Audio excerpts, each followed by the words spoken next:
Equipe Esportiva Show de Bola. Painel da Web Rádio, o único portal do Brasil sobre web rádios. Você que é fã de web emissoras, entre agora. Saiba tudo que rola no cenário das webs, novas rádios online, dicas, informações, notícias e novidades. Acesse agora mesmo www.paineldawebradio.com.br www.paineldawebradio.com.br. Painel da Web Rádio, o primeiro e único portal brasileiro de web rádios. Esporte. Equipe Show de Bola. Rádio, uma paixão mundial. E você não pode viver sem ele. Acesse agora www.radios.com.br, o maior e melhor site de rádios do planeta, com mais de 5.000 emissoras cadastradas. www.radios.com.br. A emoção do esporte você acompanha com a equipe Show de Bola. Por que anunciar em web rádio? Com o crescimento da internet, grandes empresas estão descobrindo que anunciar na internet é uma forma eficaz de divulgar suas marcas, atingindo diretamente um público diversificado e em grande quantidade ao redor do mundo. Hoje, ouvem web rádios em todo o país pessoas que se conectam diariamente em sua casa, nas escolas e nos escritórios. Recentes pesquisas comprovam que a maioria dos internautas de todo o planeta se utilizam da internet para trabalhar e ouvir rádio. Anunciem web rádios, a mais nova e atrativa moda de anúncio na internet. O que você investe no comércio de nossa cidade tem retorno na sua vida, na vida dos seus filhos. Compre aqui, invista aqui. Nossa cidade depende da sua atitude. Twitter, @Equipe Show Bola. Facebook.com/Equipe Show de Bola. Está começando Programa Surto Olímpico, o resumo semanal dos esportes olímpicos. Boa noite, querido ouvinte da Rádio Show de Bola. Vamos começar mais um programa Surto Olímpico. É aquele seu resumo semanal sobre o que melhor está acontecendo nos esportes olímpicos. Rumo já 2016 no pique. Já vou chamar os meus amigos e companheiros de mesa redonda. Começando por Felipe Andrade. Felipe Andrade, boa noite. Qual o seu destaque de hoje? Boa noite, Marcão. Boa noite, galera ouvinte da Rádio Show de Bola. Mais agora, semana lotada de eventos. Começa aí dando destaque para os primeiros movimentos, tanto de Australian Open, né, de tênis, e o Mundial Masculino de Handebol. O Brasil está lá disputando, tentando aí uma vaga nas oitavas, e é isso aí, Marcão. É isso aí. Então, no pique, né, vamos chamar Rodrigo Huck. Rodrigo Huck, boa noite, o destaque de hoje. Boa noite, Marcos. Vamos falar um pouquinho sobre futebol sul-americano sub-20 masculino, que dá a vaga nos Jogos Olímpicos do Rio 2016. E, por último, também, Regis Silva. Regis Silva, boa noite, seu destaque de hoje. Boa noite a todos, Rodrigo, Marco, Felipe. Meu destaque vai para os mundiais de snowboard e ski estilo livre que está acontecendo lá na Áustria. Também falar um pouco do Pro Boxing da AIBA, que vai começar a definir as primeiras vagas do boxe para os Jogos de 2016.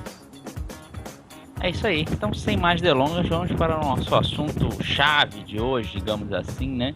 É o que está acontecendo no Mundial de Handebol masculino, né? Então, Felipe Andrade, explica melhor aí como é que está acontecendo as rodadas, como é que está o Brasil, Zil.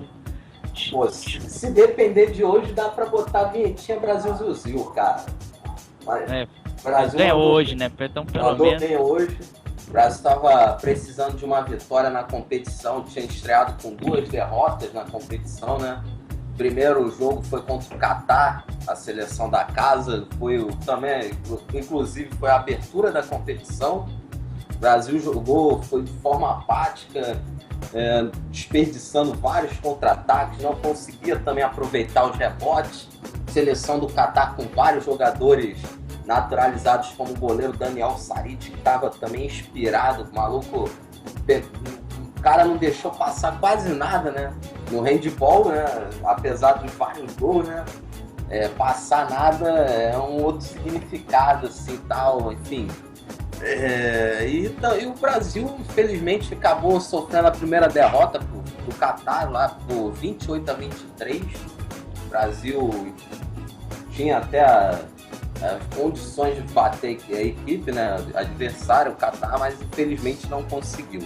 O segundo jogo foi contra a atual campeão mundial, foi contra a Espanha, no sábado. O Brasil jogou bem melhor, chegou a estar à frente do placar, chegou a virar o jogo no segundo tempo de partida.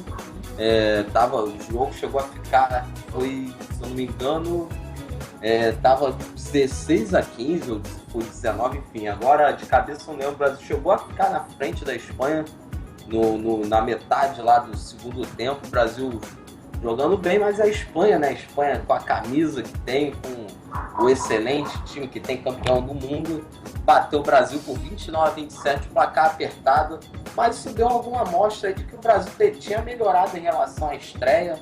A gente viu já alguns jogadores aparecendo mais, como o Fábio Cufa, o João Pedro, essa galera aí toda aí jogando muito bem. E hoje, contra a Bielorrússia, o Brasil conquistou a primeira vitória, novamente com o Fábio Cufa jogando bastante, do artilheiro da equipe. Também tivemos a boa atuação do Felipe Ribeiro, do Guilherme, também do Japa. Enfim, a galera aí mostrou aí serviço e botou aí o Brasil aí sua primeira vitória na competição, 34-29. Era o jogo que o Brasil precisava ganhar, já que a Bielorrússia, digamos, está no mesmo nível, né, do Brasil, digamos, no cenário mundial. E se o Brasil perdesse, era bem a situação ia ficar bem difícil, né, já que o próximo jogo, que é contra a Eslovênia. A Eslovênia é, digamos, a segunda ou a terceira força do grupo, talvez a terceira, por conta do Catar tá aí mandando bem na competição, jogando em casa, jogadores naturalizados, etc.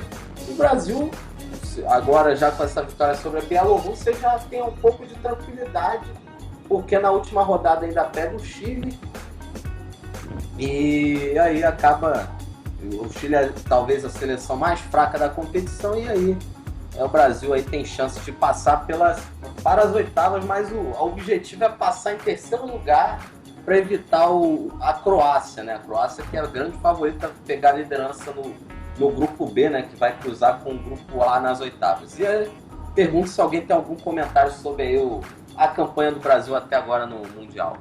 O próximo jogo do Brasil é contra a Eslovênia, e eu acho que é possível uma vitória do Brasil se a equipe jogar bem. A seleção da Eslovênia é uma seleção forte, mas não é imbatível. Diria que dá para o Brasil vencer, sim. Sobre o Brasil especificamente hoje, também nas partidas anteriores, eu vi que a seleção vem sofrendo um problema no início das partidas. Começa meio desligada no jogo, acaba levando alguns gols de bobeira, não aproveitando algumas chances que tem. Isso pesou contra a Espanha, poderia ter pesado hoje contra a Bielorrússia, mas a Bielorrússia é muito apática no jogo inteiro.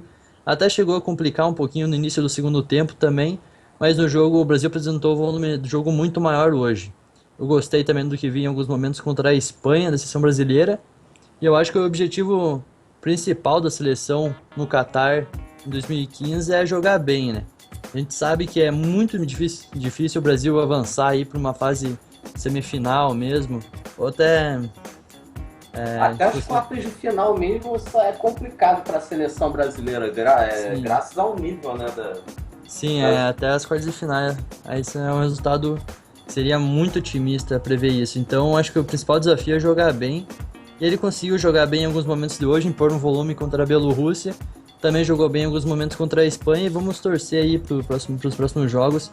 Contra o Chile digamos que uma obrigação do Brasil vencer. E contra a Eslovênia vai ser um jogo pegado e é, por enquanto, o grande jogo aí da seleção brasileira. Sendo otimista, eu acho os jogos contra as seleções do grupo B até são bem ganháveis, né? Tirando a Croácia, já que a Croácia é talvez uma das 4 melhores do mundo, mas Macedônia, Áustria, Bósnia, no caso a Macedônia e a Áustria estão ali brigando pelo segundo lugar, eu acho que até que são ganháveis, assim, digamos, para o padrão da seleção brasileira. Agora, sendo otimista mesmo, né, para caso a gente passe de fase. Pode falar. Minha torcida, claro, é para que passe de fase, mas eu acho que vai ser bem provável ganhar nas oitavas. De qualquer forma, e vocês querem falar alguma coisa sobre a seleção brasileira ou posso passar pra conversa sobre o Catar? Eu quero falar, como o Felipe meio que falou, o Rodrigo também, questão do começar meio no tranco, meio lento, marcha lenta no Brasil. Começa meu sono, aí depois que já tem, contra o Catar, o começo do Brasil contra o Catar foi horroroso. O Brasil tomou, acho que foi, sei lá, 8-3, por aí. Aí nesse começo aí que ele perdeu o jogo contra o Catar. O Brasil conseguia ajustar, quarta-feira no jogo contra a Eslovênia, né? Aquela coisa, se o Brasil quer fugir de um confronto mais difícil, tem que ganhar da Eslovênia, vai tentar ali um segundo lugar, de repente, mesmo com o Catar, é difícil. Mas vai saber, né? Então, vamos esperar. Que no Chile é obrigação, né? O Chile tomou de 37-11 lá da Espanha, quer dizer, tem que ganhar e ganhar bem para fazer saldo. E agora, mas se bem que a questão do empate, né? Foi empate triplo, vai só por conta dessas equipes, né, o Felipe? Oi, desculpa. No caso de empate triplo, 3, aí exclui outros jogos e só conta os jogos entre eles, né? Sim. Aí tem que, no caso do Chile não conta muito, o importante mesmo é contra a Eslovênia, que realmente é que vai decidir o Chile. A vitória contra a Eslovênia eu acho que dá pra... O negócio é o Brasil ganhar a Eslovênia, né? Porque a Eslovênia é a seleção ainda mais forte, claro, que o Brasil ainda vai pegar. E o Chile não é nem força, nem na América, né, cara? Eu acho que o Chile é bem ganhável. O negócio é se preocupar com a Eslovênia mesmo. O negócio é a Eslovênia mesmo. O negócio tem que ganhar, Brasil tem que ganhar da Eslovênia, não tem por onde. Jogo ganha da Eslovênia, ou pegar a Croácia pela Pro, aí, meu filho, aí é complicado. O negócio é o Brasil evitar a Croácia de qualquer jeito, porque se pegar a Croácia, meu amigo, só... Pei. Aí é difícil esperar por uma atuação parecida contra a Espanha, né? O Brasil jogar igual vai ser difícil, mas... só então dando rapidamente uma passada nos outros grupos, né? Na classificação geral, no grupo B. Se bem que eu não falei do A, então eu vou falar da classificação do grupo A. Espanha e Catar na frente com 6 pontos, 3 vitórias. Eslovênia em terceiro com 4 pontos. Brasil em quarto com 2. Bielorrússia e Chile com 0. Grupo B tem Croácia e Macedônia com 6 pontos. Áustria com 3. Bósnia e Herzegovina com 2. Tunísia 1 e Irã 0. Aí Macedônia e Áustria aí brigando talvez a decisão do segundo lugar, eu acho que vai ser no jogo aí de quinta-feira entre Macedônia e Croácia, mas a gente vai ver aí, vai conferir os jogos ainda de amanhã, tá? Vão rolar aí. Aliás, deixa eu ver aqui se eu acho que eu tô enganado aqui na chave. No grupo C tem a Espanha e a França com 4 pontos. Egito e Islândia com 2 pontos, dividindo ali o terceiro lugar. República Tcheca e Argélia com 0. E no grupo D, a Alemanha na liderança, a Alemanha que se envolveu numa polêmica, que a Federação Internacional chutou a Austrália, né, no processo lá de qualificação. A Alemanha não tinha nem se classificado para o Mundial, mas aí foi na canetada, foi classificado e agora tá aí liderando, apesar de tudo, né? A Dinamarca em segundo lugar com 3 pontos, a Rússia e a Polônia com 2, a Argentina que tem 1 ponto. A Argentina tinha aprontado, né, com a seleção da Dinamarca, né? A Dinamarca que é talvez hoje a melhor do mundo, acabou apenas empatando com a Argentina no sábado, aliás, na sexta-feira, e aí a Argentina perdeu para a Polônia e está lá amargando a 5ª colocação por enquanto em 2 partidas, e a Arábia Saudita fechando o grupo 1-0. E, por enquanto, aí, Croácia, Macedônia, Catar e Espanha são as seleções classificadas até agora para as oitavas, 4-16.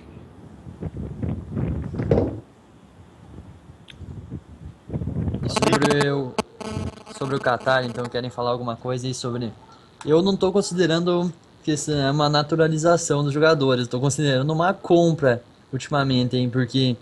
A gente vê o Catar formando um time forte de uma hora para outra, investindo realmente na compra de jogadores europeus, jogadores de alto nível técnico, também europeus, cubano, também tem um jogador cubano, agora me fugiu o nome, ou quer dizer... É Caputo, sei lá. É aquele que fugiu durante o PAN de 2007. Exatamente, o PAN de 2007, ele fugiu, deserdou. Então, e aí a gente... Alguém de vocês está gostando de ver a seleção do Catar no Mundial? Porra, eu queria até falar sobre isso, mas a torcida é comprada, né, cara? Não sei se vocês viram a matéria, são um grupo de espanhóis que não são contratados para poder ficar torcendo para o Catar, cara. Isso é muito bizarro. Eu sou contra, até dependendo da atualização de 1 ou 2, 3, no máximo, jogadores assim, até você aceita. Mas, pô, os caras compraram o time todo, né? Como você bem falou. Eu concordo com o Marcos. É ridículo. Comprar jogador já é... Dos 12, 7 são de fora, cara. Não é um time, isso é um catado internacional. Pode. É o catado do Catar. Nossa. Parabéns, eu aprovo esse trocadilho. Gostou da piada? Piada Regis Silva, essa. Aprovado por Regis Silva. O problema dessas naturalizações é que ela implica em vários pontos. Porque você vê... o mundo inteiro, eu vi comentários de pessoas do mundo inteiro, inclusive da Ásia, que todas as pessoas que eu ouvi não estão gostando de ver a equipe do Catar nesse Mundial do jeito que ela é. É uma equipe sem identidade, né? Porque não tem jogadores do Catar. Tem jogadores do Catar, obviamente, mas os grandes destaques da seleção são estrangeiros e começaram a jogar aí faz pouco tempo juntos aí, essa equipe inteira.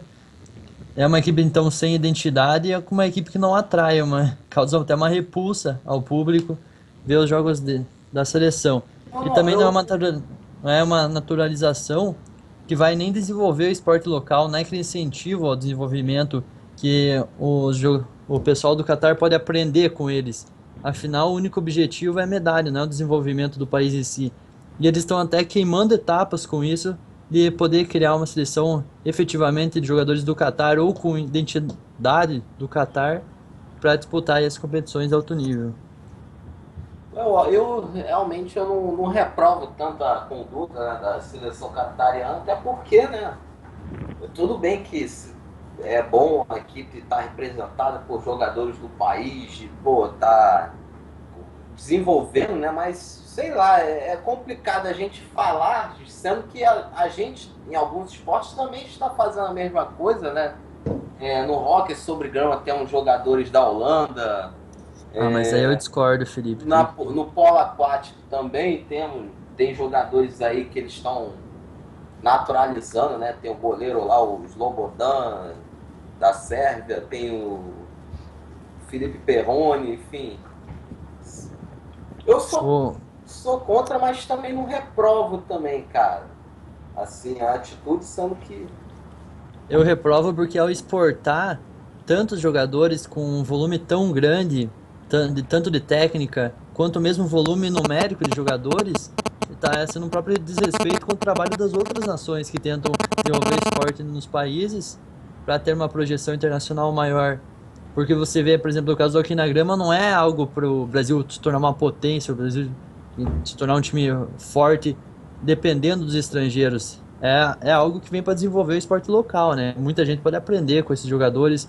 O próprio polo aquático, eu não sei se ainda está no estágio do Catar. Mas será que você não vê isso também como uma estratégia também do pessoal lá do Catar, dos sheiks lá, tentarem, sei lá, eu acho que eles não têm essa visão humanitária, mas você não vê por esse lado também? Eu não consigo ver pelo número de jogadores, né? Pela projeção deles,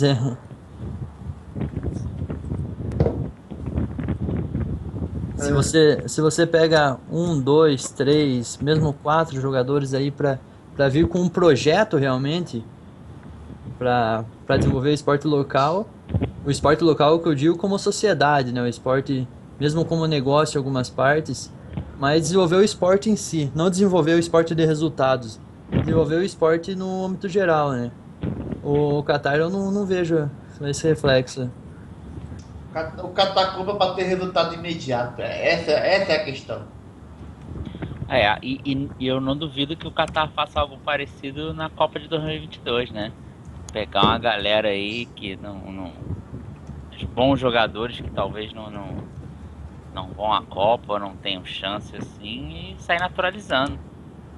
Já que também a FIFA abriu aquele precedente do Diego Costa, né? Então pro Qatar vai ser moleiro. É lamentável, pra dizer o mínimo.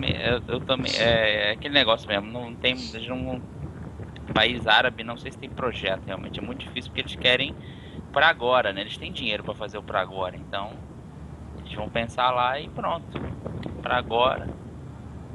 Quero o time lá, quero um time bom, então pronto, contrata a galera pro Mundial. Aí você vai ver, depois de 2018, lá depois da Copa da Rússia, eles vão montar uma equipe aí, contratar vários jogadores aí que podiam estar em seleções, principalmente, acho que eles já fazem isso, né? Já tem o Sheik mesmo, o Emerson Sheik, era da seleção do Qatar, né? Eu lembro disso, ele era do Qatar. Quando ele jogava lá, né, ele jogava também no Qatar. Mas acredito porrada que vai de ser mais jogador brasileiro, argentino, algum ou outro lá da Europa que tá passando por lá tem um tempo, tá tudo lá na seleção de futebol, por exemplo. Lembrando que o Qatar também tá com vários atletas do atletismo do Quênia na seleção do Qatar, e o Mundial de Atletismo de 2019 vai ser no Qatar. Então já é um projeto de grande talento, né, catariano mesmo, né, o Mutaz Bashin, né, do salto em altura, né. É o único que se salva. O Bashin é do Qatar, né? Tava confundindo com o Bahrein. Então, eu espero que isso, né, olhando pelo lado bom, isso realmente traga algum fruto, né, pro esporte local em si, mas é fogo, né, cara? É difícil olhar por esse lado romântico nesse caso, até porque os caras estão investindo pesado, entupindo de estrangeiro, é complicado. Não, o projeto do Qatar é em resultado, então praticamente estão pegando já de outros esportes, fazendo isso, o projeto deles é resultado. Não sei se vai dar certo, até porque acho que a população do Qatar também não é muito grande, né? Então incentivar o esporte assim, também não sei como aí tem que ver está todo o fator lá geográfico deles, cidade, população, né? Se tem para isso, né? Porque até na reportagem eu lembro que eles falaram que Qatar não tem muita gente, muito estrangeiro vive lá, né? Então não tem essa identificação com o país, assim, a gente vamos torcer pelo Qatar. Lá não tem muito isso quanto tem aqui em outros países. Então, talvez eles estão tentando uma tática de resultado para tentar atrair isso e depois atrair os atletas realmente do país. É lamentável, no geral. Boa discussão sobre o Qatar lá. Não vou fazer a piada Regis Silva que quem nasce no Qatar é catarinense, porque acho que o Regis já fez essa. Melhor o xingamento inspirado nos Qataris. Vai se catar. Meu Deus. Vai se catar.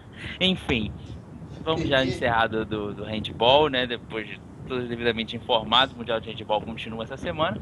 Vamos falar agora sobre o Sul-Americano Sub-20 de futebol, que dá vaga aos Jogos Olímpicos, Pan-Americano, Mundial Sub-20, um monte de coisa. Tudo, né? Vaga torta direito aí, só a galera escolher. Então, Rodrigo, explica como é que tá aí, como é que tá o Brasil, como é que tá o andamento dos grupos. Manda ver. O Brasil está jogando agora, inclusive, contra a Venezuela, placar de 0-0 aos 22 do primeiro tempo. A seleção brasileira que já venceu o Chile na estreia, 2-1, apresentou um volume muito maior de jogo, jogou bem melhor que o Chile, mas acabou querendo brincar depois de ter aberto 2-0, e acabou levando um gol de falta do Chile, 2-1, que ficou até um pouquinho perigoso no final, mas de qualquer forma mostrou que o Brasil estava bem mais forte que o Chile no jogo.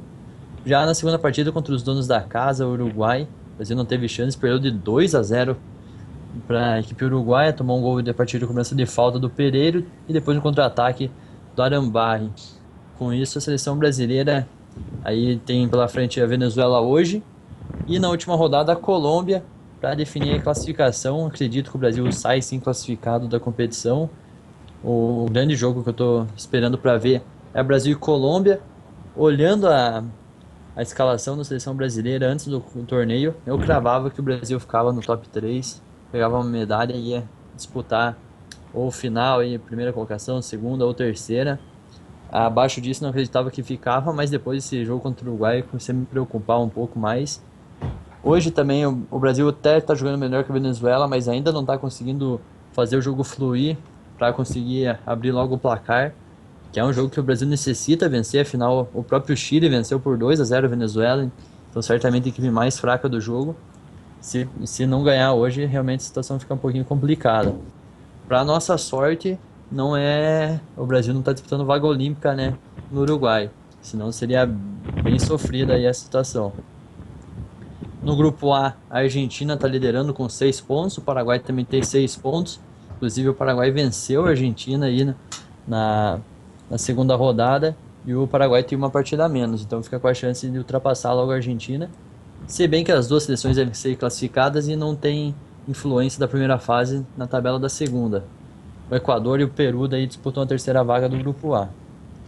Querem comentar alguma coisa? Eu acho que realmente ainda bem que estamos disputando vaga, né? Porque a Conca tem que pegar só uma vaga em jogo, ainda tem que disputar o segundo lugar em repescagem, eu acho uma crueldade. 2011 o Brasil foi campeão, né? O Uruguai foi vice. A Argentina, que foi campeão olímpico em 2004, 2008, ficou de fora dos Jogos Olímpicos. Aí realmente, na América do Sul é muito difícil o pré-olímpico sul-americano, pré-olímpico / sul-americano de futebol. Realmente, a gente tem que disputar a segunda vaga lá com o CONCACAF, pode ir os Estados Unidos, de repente, não se sabe. Aí é um jogo enjoado para quem conseguir sobreviver a esse sul-americano. No vice-campeonato, é claro. Eu tô achando que o Uruguai, por enquanto, é a seleção que mais se destacou. A Argentina tem um time bom, jogou bem, tanto contra o Equador quanto contra o Peru. Não podemos dizer também que jogou mal contra o Paraguai. O Paraguai fez um golzinho lá e depois se retrancou inteiro, conseguiu segurar com unhas e dentes 1-0. Mas a Argentina também tem mostrado um time forte.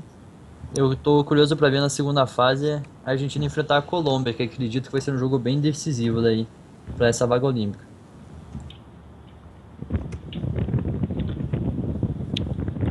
Falar também, você falou do Uruguai, também acho que o fator casa ajuda. Agora, claro, a geração uruguaia o Uruguai vem sempre muito bem. Eu acho que um pouco do jogo do Brasil e Uruguai, eles realmente estão se destacando. Acredito que o fator casa ajude, mas eles têm uma seleção muito boa. Não vi nenhum jogo do grupo A, então fica meio sem saber como falar deles, né, da Argentina, coisa assim. Mas claramente o grupo do Brasil é um grupo bem pauleiro, assim, porque o Brasil tem Uruguai, Colômbia e Chile, acho que são seleções no estádio, hein? Os jogos dele ainda. Ainda se reflete no sub-20.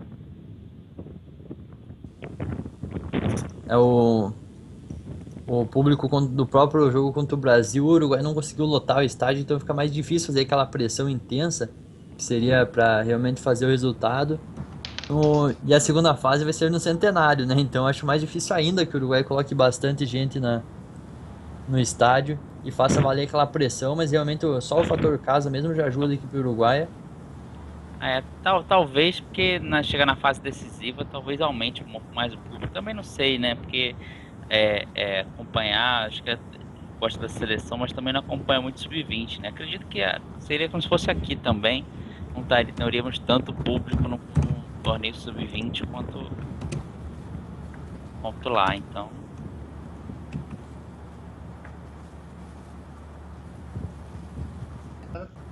Vamos ver aí como é que vai se desenrolar, né? Semana que vem tem um hexagonal, né? Os 3 de cada grupo. E aí, vamos ver como é que vai sair desses... Eu acho que ainda vai dar Uruguai e Paraguai. Não sei porquê, mas enfim. Tem muita coisa pra rolar ainda, vai até o dia 7 de fevereiro. Então muitas águas vão rolar. Então vamos pro nosso do Futiba, né? Próximo assunto. mundiais de esporte de inverno, né? Então, Regis que gosta de frio, dessas coisas assim, né? Então, pode falar o que aconteceu. Sei que tem um monte de esporte de inverno aí que tá tendo etapas de mundial, né? Pois é, bem, tá rolando realmente muita coisa, né? Vou destacar os principais, né? Que estão acontecendo os mundiais de snowboard e esqui estilo livre lá em Kreisberg, na Áustria. Já saíram algumas medalhas e também já tivemos as participações de brasileiros, mas vamos por partes. Começando pelo snowboard, né? Já tivemos o cross, que é aquele que todo mundo conhece, né? Que os 4 snowboarders descendo uma pista e quem chegar primeiro vence. E o vencedor foi o italiano Luca Matteotti, uma surpresa, né? Considerada, que conquistou o primeiro ouro para a Itália no cross desde 97. 17 anos 18 anos que a Itália não conquistava um ouro no cross masculino. O 97 foi Helmut Traunstaller. O nome não é muito italiano, mas é italiano, cara. Enfim, o que muda um pouco o cenário em relação a sorte, né? Que sorte, o pódio todo foi francês. E em compensação, o pódio do cross em Kreisberg não teve nenhum francês. Teve, além do italiano, teve Kevin Hill, Canadá, na prata, e Nick Baumgartner, Estados Unidos, com bronze. No feminino, é sempre ela, né? Lindsey Jacobelli, que deve ser a atleta mais zicada na história dos Jogos Olímpicos de Inverno. Vamos falar uma coisa, a maior, vou exagerar, mas a maior sacanagem da história dos esportes vai ser se a Lindsey Jacobelli encerrar a carreira sem conquistar o ouro olímpico, porque, pô, é incrível, cara, a técnica dela e ela não ganhar uma Olimpíada. Pois é, cara, mas é aquela coisa, né? Como é que é, Felipe? Sem clubismo. Não, o Hulk totalmente isento de clubismo. Oi. Enfim. Pois é, mas parece que toda questão de Jogos Olímpicos acontece alguma coisa. Ou ela cai, ou ela é eliminada antes da final. Acho que foi em 2006 que ela caiu, no finalzinho ela perdeu a medalha de ouro, não foi, Rodrigo? Foi no último salto. Foi em Turim 2006, que no último salto ela liderava folgado e ela ainda se desconcentrada naquela coisa. Você tá muito na frente, você pega a concentração e cai. E aconteceu com ela caiu, passou, depois de uma pesquisada saber quem foi que conquistou a medalha de ouro em Turim, e ela acabou com a prata. Em 2010 e 2014 ela não chegou nem à final, ela foi eliminada antes, ou seja, quanto mundial ela conquistou o seu 4º título mundial esse ano, que ela já havia conquistado em 2005, 2007 e 2011, nos Jogos Olímpicos ela continua muito zicada e até agora nada, ela vai tentar de novo. Esperamos em Pyeongchang daqui a 3 anos. Falar de coisa boa, né, Regis? Sobre a prova da Jacobelli na última semana, a final especificamente, ela largou mal, ela não conseguiu fazer uma boa largada e foi recuperando durante a prova. A prova do snowboard cross é uma prova curta, e ela durante a prova conseguiu recuperar, passar a francesa e italiana e conquistar a medalha de ouro. Então, realmente, se você vê a Lindsey Jacobelli correndo, e é algo excepcional a habilidade dela, a superioridade dela diante das adversárias, realmente uma atleta de muita técnica, 4º título mundial dela. Vamos ver se ela vai estar em Aspen, disputando também o Winter X Games, que nesse aí ela é ainda mais especialista, tem 8 ou 9 conquistas, se não me engano.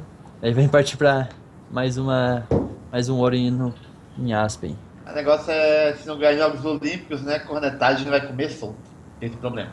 Enfim, completando, né, a prata, fico com a Nelly Moeg-Locot, da França, e Michela Moioli levou o bronze para a Itália.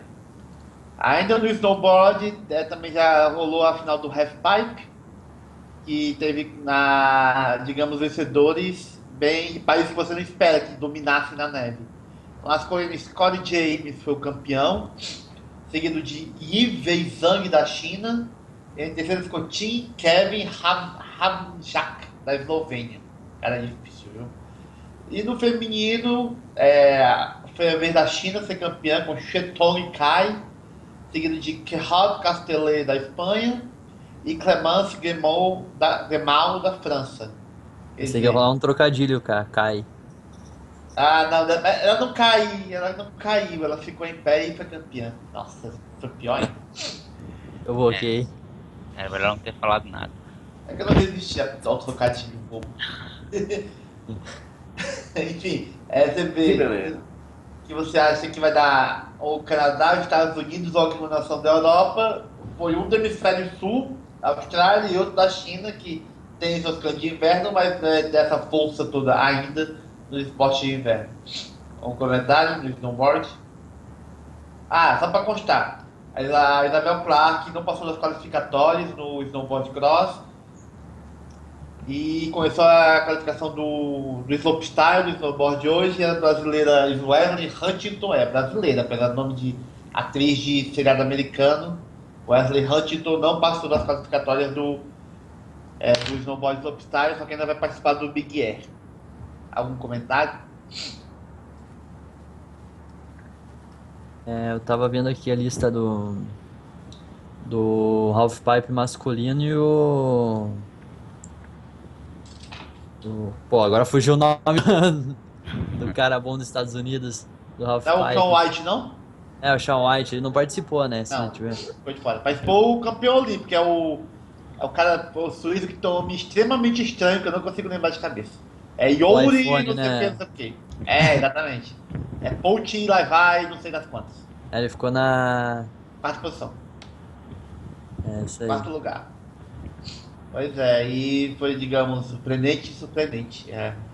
No snowboard. Então, alguém quer comentar mais sobre o snowboard? Podemos passar adiante.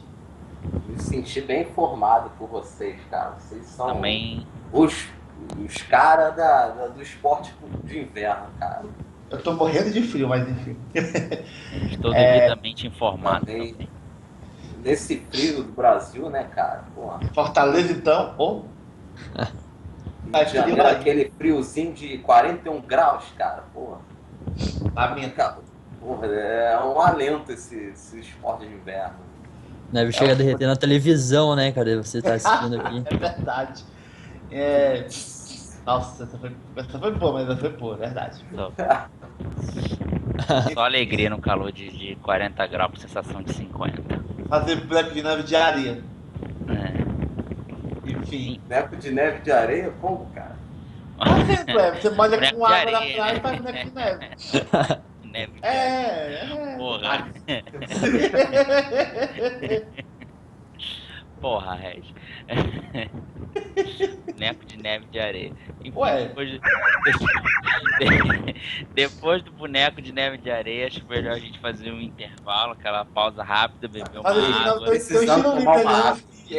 Depois nesse calor aqui no Rio, eu e o Felipe no Rio, tem que beber uma água agora e daqui a pouco a gente volta. Fica aí. Estamos apresentando programa Surto Olímpico. Painel da Web Rádio, o único portal do Brasil sobre web rádios. Você que é fã de web emissoras, entre agora. Saiba tudo que rola no cenário das webs, novas rádios online, dicas, informações, notícias e novidades. Acesse agora mesmo www.paineldawebradio.com.br www.paineldawebradio.com.br Painel da Web Rádio, o primeiro e único portal brasileiro de web rádios. Emoção e vibração num só lugar. Equipe Esportiva Show de Bola. A maior audiência da internet. Rádio, uma paixão mundial. E você não pode viver sem ele. Acesse agora www.radios.com.br, o maior e melhor site de rádios do planeta, com mais de 5.000 emissoras cadastradas. www.radios.com.br. Você sabia que o rádio está presente em mais de 90% da população?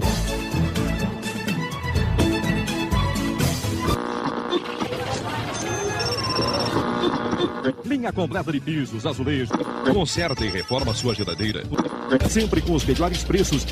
Porque aqui você encontra bons preços. E confira também nossos produtos de panificador e açougue. Viu? O rádio atinge desde os grandes centros até as mais longínquas regiões do interior. Deixe o rádio falar por você.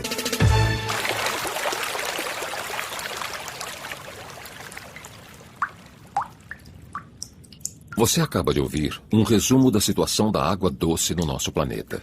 Com o aumento da população e da devastação, ela está cada vez mais escassa. Use a água racionalmente e proteja os mananciais. Twitter, @Equipe Show Bola. Facebook.com/Equipe Show de Bola. Voltamos a apresentar Programa Surto Olímpico. Pronto, depois beber uma água, se recompor da piada do Regis, do Neto de Areia. Vamos voltar agora ao nosso programa Surto Olímpico, né? Faltou um esporte de inverno, né, Regis? Faltou falar do esqui estilo livre. Diga aí agora, sem o Neto de Areia, por favor. O boneco de neve de areia foi fazer Frozen, sabe? Filme.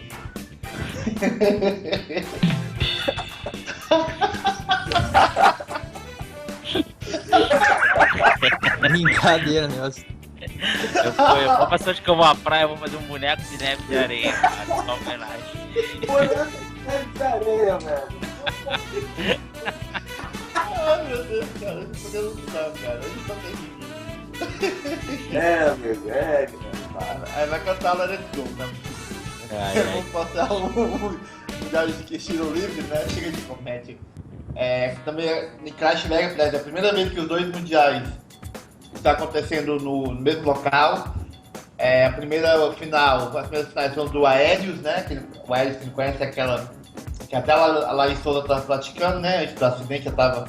Ela ia disputar os jogos, né? Mas sofreu aquele infeliz acidente. Enfim, no esqui estilo livre, deu um óbvio no masculino, né? Com a vitória de Ki Kwang-Pu, que esmagou a concorrência com 139,50 pontos, quase 20 em cima do vice-campeão Alex Bowen, Estados Unidos. E em terceiro ficou Maxim Gustik, da Bielorrússia. Se no masculino não teve surpresa, o mesmo pode se falar no feminino, né? E a vencedora foi a Lara Peel, da Austrália, com 89,47 pontos. Batendo Kelly McKinnon, dos Estados Unidos, com 88,12. E em terceiro ficou a favorita, né? E todos esperavam que fosse repetir o título de 2013, a Xu Mentao, a chinesa, com 86,84 pontos. E a prova do aéreo, que teve o masculino, foi o óbvio do óbvio, a zebra em fantasia de canguru de Ascara no feminino. Algum comentário? Devidamente informado. Bem, então do aéreo vamos para o Moguls, que quem não conhece o Moguls é aquele. Vai descer no esqui, vai descer aquelas montanhazinhas de neve, que não são de areia, são de neve. Se quiser falar dunas de neve. Eu tava pensando nisso, mas gente. Aí a palhaçada já tá. Boneco de neve de areia, dunas de neve. Aproximando o público, né? Pra todo público, né? E aqui não tem neve, vai de areia. Boneco de neve de areia, duna de neve de areia. Botar até gelo de neve de areia também pode. Enfim.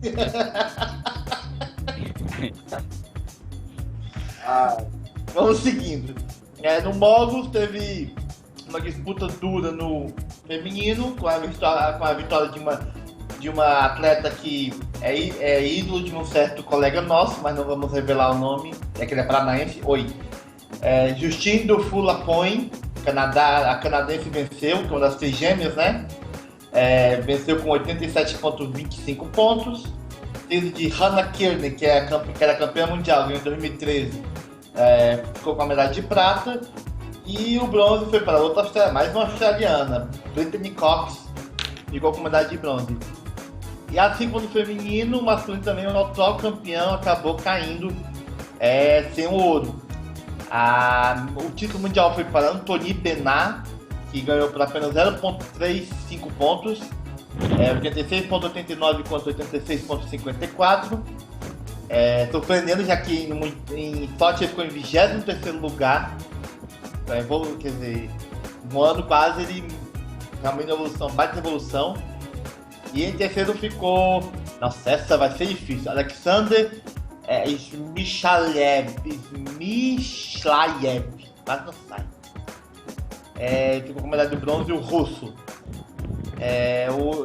Depois do Moguls, hoje teve Dual Moguls, né, que é tipo snowboard paralelo, mas não é a modalidade olímpica, em que a Hannah Kearney foi a vencedora feminino e o Kingsborough foi o vencedor no masculino.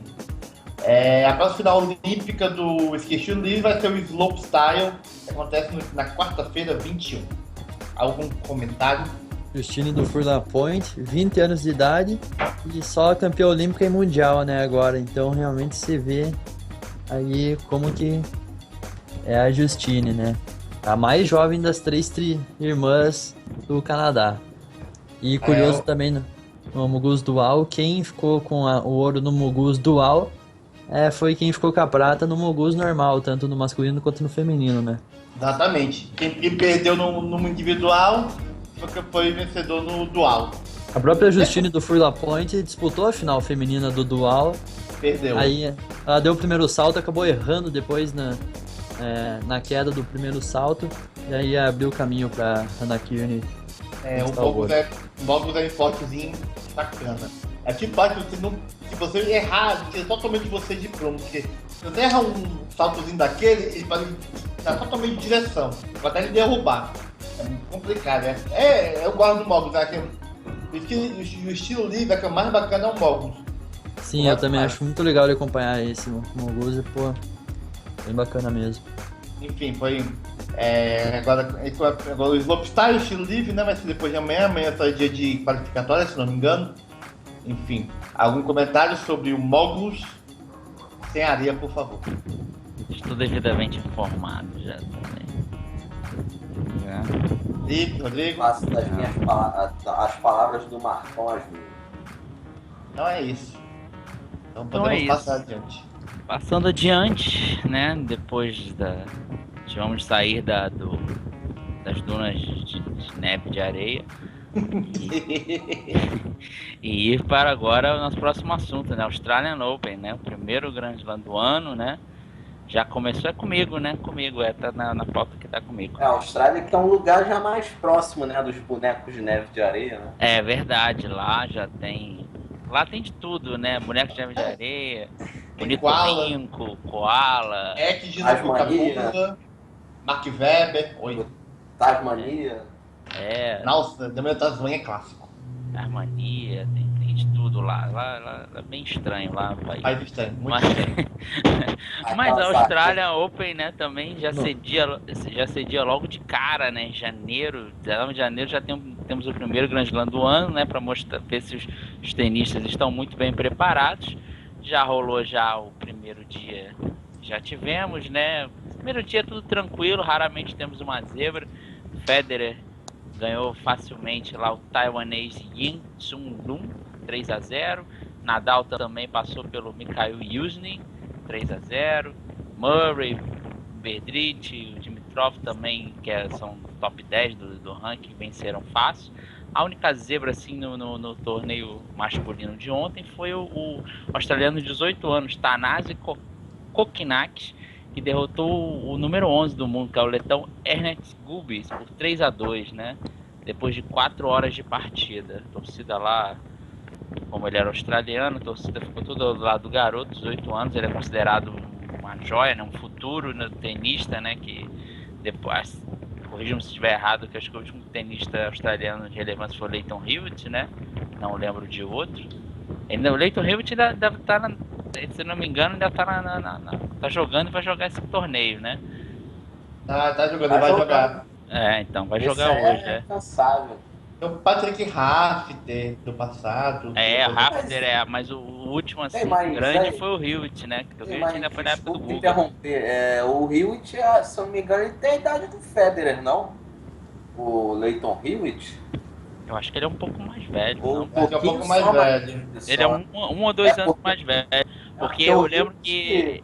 O Hewitt, a diferença é que o Hewitt começou ganhando já título novinho, né? O Grand Slam novinho, o Federer já começou com 22, aliás, com 23. O Federer teve uma curva de evolução mais uniforme, né? O Lleyton Hewitt cresceu muito. Ele vai fazer 34 anos, o Lleyton Hewitt. O Hewitt começou com aquele jogador, aquela que ia ser o novo Sampras, o novo Vargas, né? Porque tinha muita explosão, na época até do Guga ainda estava no auge, ele já incomodava, assim, ele tinha muito... Era Guga, o Hewitt, o Kafelnikov, o Marat Safin, né? O Marat Safin também outro que tem também mais ou menos a faixa do Federer. Só que todos o Safin abandonou por causa de contusão, né? Até o Hewitt chegou a ter problema de contusão sério aí por isso que depois ele não conseguiu ser mais o mesmo atleta, mas ele ainda compete, né? Então eu queria só confirmar. Mas desse garoto italiano e australiano é o grande promessa, né? No feminino acho que tem mais surpresa, né? A Sharapova ganhou até tranquilamente, né? Ela vai enfrentar a compatriota dela na segunda rodada, a Alexandra Panova, né? A Simona Halep também venceu 2-0, também tranquilo. A canadense Eugenie Bouchard também venceu. Agora, quem perdeu, né, foi a Ana Ivanovic. A Ana Ivanovic chegou à final até agora não sei se é Brisbane ou algo, eu não anotei o nome. Ela chegou à final e perdeu para a Sharapova e agora foi eliminada na primeira fase, né, cara? Perdeu para a tcheca Lucy Radreka por 2-1 de virada. Ela tinha ganho de 6-1 no primeiro set, depois perdeu 6-3, 6-2. Então foi, digamos, a grande zebra de hoje. Foi a Ana Ivanovic caindo na primeira fase, né? Hoje o Australian Open está menos bonito. Não, só um pouco menos. Ainda tem a Serena Williams, tem a Sharapova, tem a Bouchard. Então, temos Wozniak. A Wozniak e a Serena Williams vão estrear hoje, né? Nessa madrugada. Assim como no masculino vai ter o Wawrinka, o Djokovic, o japonês Ken Nishikori, pra mim é a grande surpresa, né, cara? Como joga bem esse japonês, Ken Nishikori. E eu pensava que japonês não era bom no tênis por causa do olho puxado. Enfim. Tem uma coisa também com o outro. Uma coisa também com o outro. Ele joga muito. Eu tô ficando fã do Ken Nishikori. Nishikori deu um salto do cacete também, né, cara? Nishikori, porra. Cara, era samurai? Acho que em 2012 ele acho que era o 68 do mundo e foi lá. Agora ele é o 5 do mundo. Então, pô, a evolução dele é nítida mesmo. Não duvido, não sei se 2014 vai ser o ano que ele vai conseguir evoluir para chegar a disputar Grand Slam, ganhar os Masters, assim. Mas eu acho que ele é um excelente jogador, porque até o tênis tem muito de um jogo de xadrez, né? Tática, concentração, e o japonês em si já tem toda aquela aplicação, fazer tudo certinho, já ganha muito no mental. E só para complementar, vai ter Brasil Zil nessa madrugada, né? Thomas Bellucci, nosso Federer brasileiro. Nossa. Vai enfrentar o número 9 do mundo, Davi Ferrer. Vai ganhar, eu sei que 3-0, Thomas Bellucci. Bellucci contra top 10 é nosso. Dá pra colocar aí, confirmar. Aliás, eu falei Rapaz, que isso? Coitado, eu chamei o Bellucci de Federer brasileiro, mas é errado. O Federer que é o Bellucci suíço. Nossa, caralho, velho. Olha a cornetagem, não vai dar certo. Olha a cornetagem. Bellucci sempre Federer e o Bellucci é que é o Bellucci sérvio, cara. Pode ser também. Bellucci. Bellucci é o cara que sempre acreditei, nunca critiquei ele. Mais. Vai ganhar mole da Davi Ferrer. E também temos o João Souza, né? Ele vai pegar o croata Ivan Dojic, que é experiente ele, né? O nome não me não pesquisei. É parceiro do Marcelo Melo. Então sabia que eu conhecia esse nome, eu já vi em outros lugares. É o Ivan Dojic que vai enfrentar. São os dois brasileiros aí que torcida eu não vou acompanhar porque é de madrugada, né? Mas vou estar torcendo para Bellucci botar o Davi Ferrer no bolso. Ele vai ferrar o Ferrer. Então, algum comentário? Ou vocês querem já chutar quem fazer aquele negócio que a gente fazia ano passado de chutar quem ganha o Grand Slam? No masculino e no feminino? Vamos, opa! Federer, oi. Já, e no feminino? Feminino, Sharapova. Federer e Sharapova, tá. Felipe. O cara é clubista total, velho. Muito clubismo, Claro, não é claro, tem que ser pro ídolo, pro rei, pro mito. Você tem que ser mais racional, cara. Você precisa ser racional. Tem 2 tenistas que vão ganhar. Eu vi do futuro e eu digo, Djokovic é o campeão masculino e Serena Williams é a campeã feminino. Pronto, falei. É isso. Rodrigo. A Wozniak joga hoje, é isso? Oi? A Wozniak joga hoje? Joga hoje. Só não sei contra quem, mas ela joga hoje. Vai ganhar a Wozniak no feminino e no masculino vão apostar no Djoko mesmo. O Wozniak joga contra Taylor Townsend. É nome de cantora pop. A Taylor Swift. Então o meu também o meu é o mesmo que, né? Eu vou ser clubista no feminino, vou votar na Wozniak, né? E no masculino vai ser o Djokovic também. Então já tem 2 Wozniak, né? Um Serena e um Sharapova. Você torce pela Wozniak que você torce o Liverpool e ela torce o Liverpool, tá? Vamos esclarecer as coisas. Wozniak mito. Tá vendo? Então, ainda postou de novo a foto que ela se aquecendo com a camisa do Gerrard. Então, olha a parcialidade. Mito. Então, 3 votos pro Djokovic e 1 pro Federer, né? 2 pra Wozniak, 1 pra Serena e 1 pra Sharapova. Tá anotado, tá gravado esse programa pra ver quem acertou aí. Maneiro se ganha um Nishikori e a Halep. O cara que taxa. Ai. Enfim, vamos partir para o nosso próximo assunto. O próximo assunto, depois da Australian Open, é o AIBA Pro Boxing.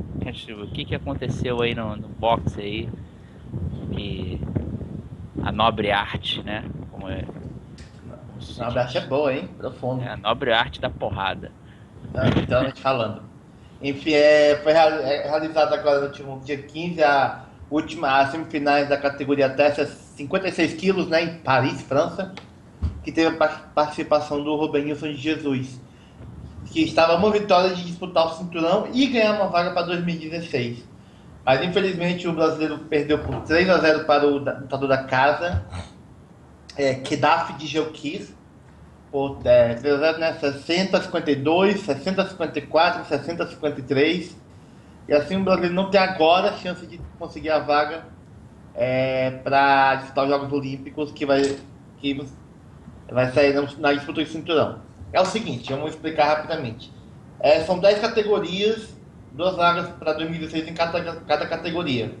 Uma por detentor do cinturão e uma por melhor desafiante que chegar até setembro desse ano, se não me engano. Enfim, são 10 disputas, vai começar a partir já desse final de semana, que começa dia 23, se não me engano, começa a disputa de cinturão, com até as finais, e vamos às 10 categorias, as 10 finais.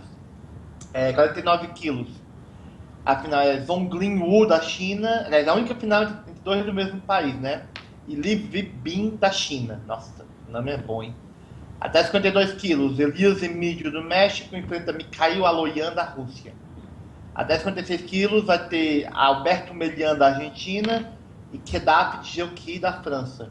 Até 60 quilos, Berik Abdrakhmanov do Cazaquistão e Roshid Tojibaev do Azerbaijão.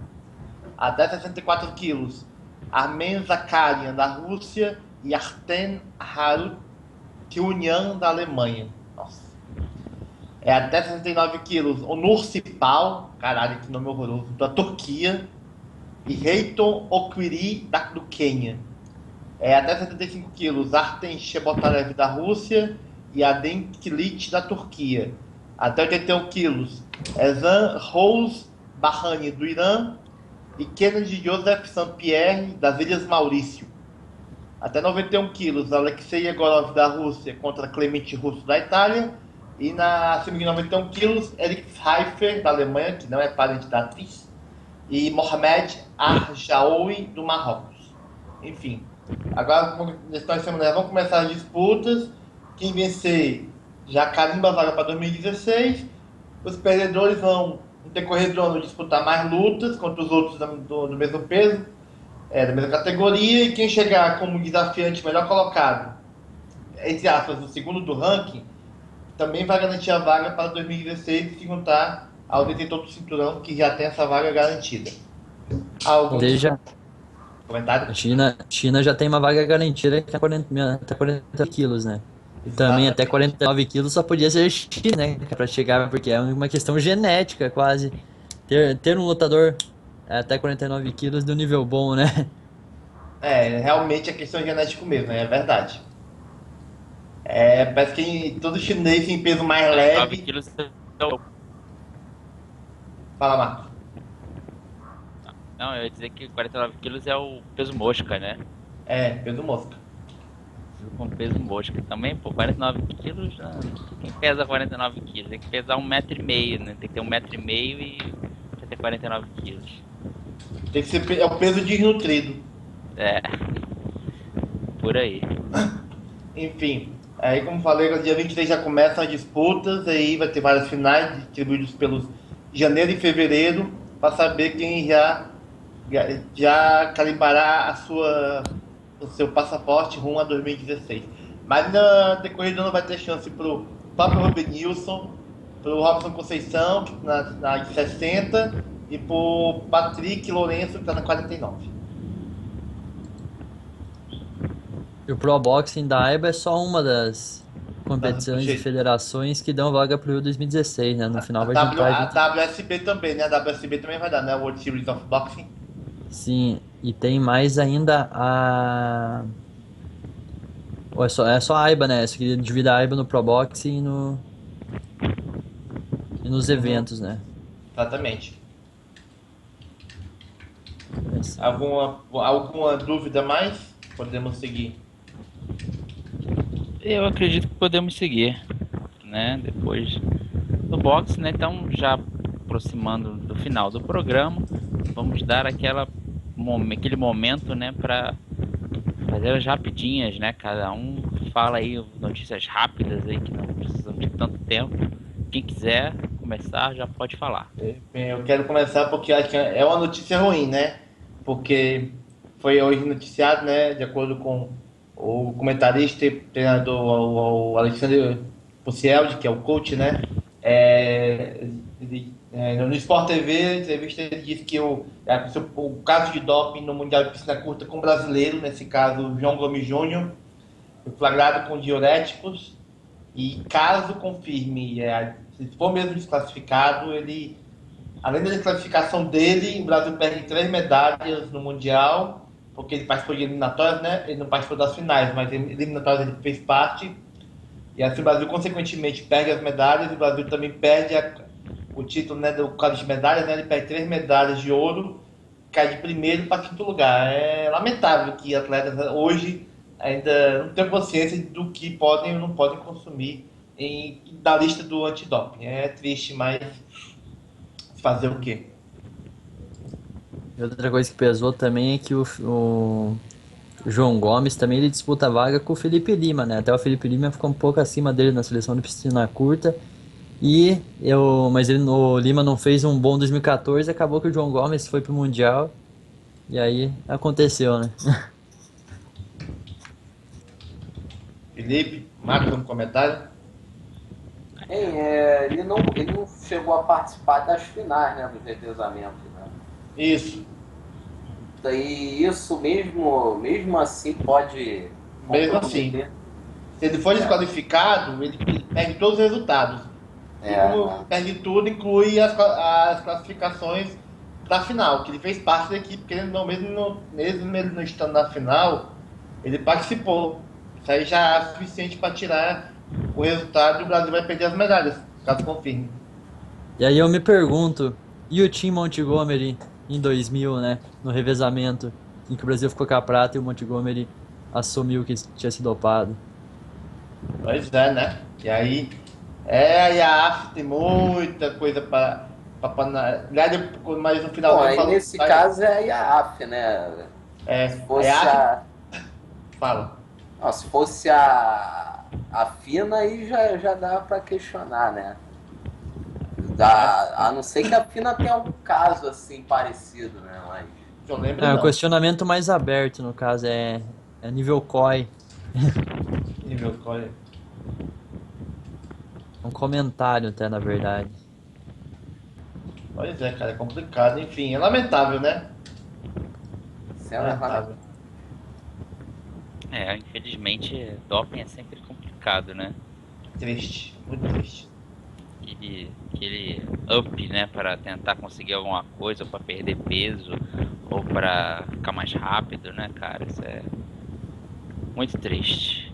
Mas alguém tem alguma rapidinha para esse final de programa? Felipe, Rodrigo? Eu não tenho não. Por mim podemos passar a régua nesse programa. Então vamos, né? Ficar rapidinha só hoje, só pra falar, se você curte basquete hoje, na NBA é o dia de Martin Luther King, né? Feriado nos Estados Unidos, e então a NBA faz uma rodada super especial também, tem um jogo pra cacete, se você quiser assistir, fique à vontade. Então, chegando ao final do nosso programa, desejo agradecer a você pela audiência, né? Então, até a próxima segunda-feira com mais um programa Surto Olímpico. Fiquem ligados aí, lembrando sempre, né, das nossas, já quase esquecendo, das nossas mídias sociais. Se você não segue a gente, é lá, @surtoolímpico no Twitter e facebook.com/surtoolímpico, é nosso Facebook.